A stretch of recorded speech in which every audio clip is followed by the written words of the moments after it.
Lalit তেৰণৰ Mrs Binita Teron আৰু পেপাৰত যিখিনি আমি পালোঁ বা যিটো দেখিলোঁ সেইটোৰ লগত বহু কথা পাৰ্থক্য দেখিছোঁ।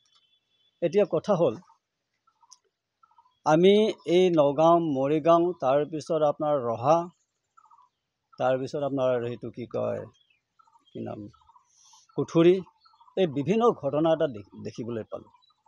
বিশেষকৈ কাৰ্বি জনগোষ্ঠীসকলক এনেধৰণৰ অত্যাচাৰ আমি দেখিবলৈ পাইছোঁ। আজি ফৰেষ্ট ডিপাৰ্টমেণ্টৰ ফালৰ পৰা এটা অত্যাচাৰ আমি দেখিলোঁ। তাৰপিছতে বনোৱা যিজনী ছোৱালী ৰহাৰ তেওঁ কাম কৰা ছোৱালী আছিলে তাকো জীয়াই জ্বলাই মাৰিছে। আৰু আজি বিহালী থানা এই বিহালী থানাৰ যিটো কাণ্ড আমি দেখিলোঁ সেইজনকো কাৰ্বিহে হয়। তেওঁলোকে পেটৰ তাৰণাৰ কাৰণে নিজৰ পৰিয়াল নিজৰ সমাজ নিজৰ সকলো কথা ত্যাগ কৰি পেলাই আজি গভৰ্ণমেণ্টৰ চাকৰ হৈ আছে। তেওঁলোকে মিনিষ্টাৰ হ'বলৈ নহয়, তেওঁলোকে কিবা ডাঙৰ মানুহ হ'বলৈ নহয়। আৰু এইবোৰ আমি যেতিয়া দেখোঁ আমি জানো যে সঁচাকৈ এই জাতিটোক আজি বিভিন্ন সমস্যাৰ পৰা বিভিন্ন কাৰণত বিভিন্ন ধৰণৰ মাইণ্ডটো এইটো টৰ্চাৰ কৰি থকা দেখা পাই আছে। এইটো আমি খুব ধিক্কাৰ দিছোঁ। আজি বিহালী থানাত যি ঘটনা ঘটিল ললিত তেৰাঙে নিজে এইটো কেতিয়াও এইটো ৰিভাইভল এইটো কি ৰাইফল লোৱা মানুহ কিন্তু পিষ্টল লোৱা মানুহ নহয়। তেওঁ সাধাৰণ কনষ্টেবল হয়। সেই সাধাৰণ কনষ্টেবলজনে এটা ৰাইফলৰ লগত 3বাৰ কেনেকৈ গুলি মাৰি ল'ব পাৰে? এইটো বৰ এটা ডাঙৰ প্ৰশ্ন এটা হয়। তাৰ ৰাইফলে 3বাৰ মৰাৰ পিছত 3বাৰ তেওঁ গুলি কৰিব পাৰে নেকি নিজে? তাৰপিছত মাথাটো সম্পূৰ্ণ তেনেকৈ ফালা আছে, তাক কোবোৱাৰ চিন নিচিনা আছে। গতিকে এই দৃশ্যবিলাক দেখিলে তেওঁ কল্পনা কৰি পেলাই মাৰা যেন লাগে। সেইটো আমাৰ সন্দেহ হয়।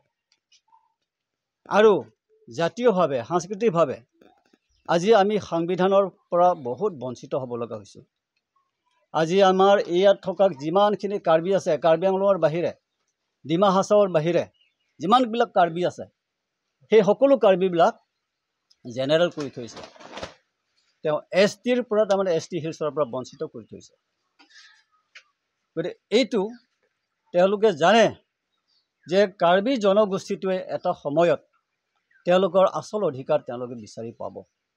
আৰু সেইকাৰণে আজি মাটি বাৰীৰ পৰা আৰম্ভ কৰি বিভিন্ন ধৰণৰ সুবিধাৰ পৰা বঞ্চিত কৰাৰ কাৰণে তেওঁলোকে এই অসম চৰকাৰে সেই অধিকাৰৰ পৰা বঞ্চিত কৰাৰ কাৰণে বিভিন্ন ধৰণৰ কৌশল কৰি বিভিন্ন ধৰণৰ সমস্যাত টানি নি তেওঁলোকক অত্যাচাৰ কৰিছে। সেইটো আমি এটা সময়ত সহ্য কৰিব নোৱাৰিম। সেইকাৰণে আমি এই কাৰ্যসূচীৰ যোগেদি বা সংবাদ মাধ্যমৰ যোগেদি আমি অসমৰ মুখ্যমন্ত্ৰীক আহ্বান কৰিছোঁ যাতে ইয়াক উচিত তদন্ত দিয়ে আৰু ন্যায় দিয়ে। কাৰণ আমি যিকেইটা ঘটনা দেখিবলৈ পালোঁ তেওঁলোকৰ উচিত তদন্ত নাই হোৱা। তেওঁলোকক কোনোমতে তেওঁলোকক সান্তনা কৰি থৈ দিয়া হৈছে। তেওঁলোকৰ আচল ৰিপৰ্ট বা ৰিজাল্ট দিয়া নাই, আজিৰ তাৰিখলৈকে দিয়া নাই। এই দুখীয়া সমাজ হিচাপে দুখীয়া মানুহ হিচাপে তেওঁলোকে কি ন্যায় পাব নালাগে নেকি? তেওঁলোকৰ কাৰণে অধিকাৰ নাই নেকি? সংবিধানৰ ৰাইট নাই নেকি? গতিকে সেই অধিকাৰ সেই সংবিধানৰ অধিকাৰ বিচাৰি সেই আমি আইনৰ আশ্ৰয় ল'ব খুজিছোঁ।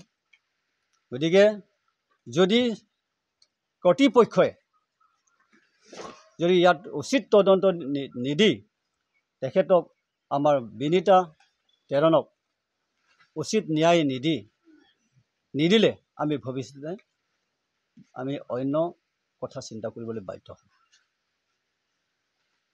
এয়ে মোৰ ক'বলগীয়া কথা। আপোনালোকে যিহেতু উল্লেখ কৰিছে পোষ্টমৰ্টম ৰিপৰ্ট কি ওলাইছে?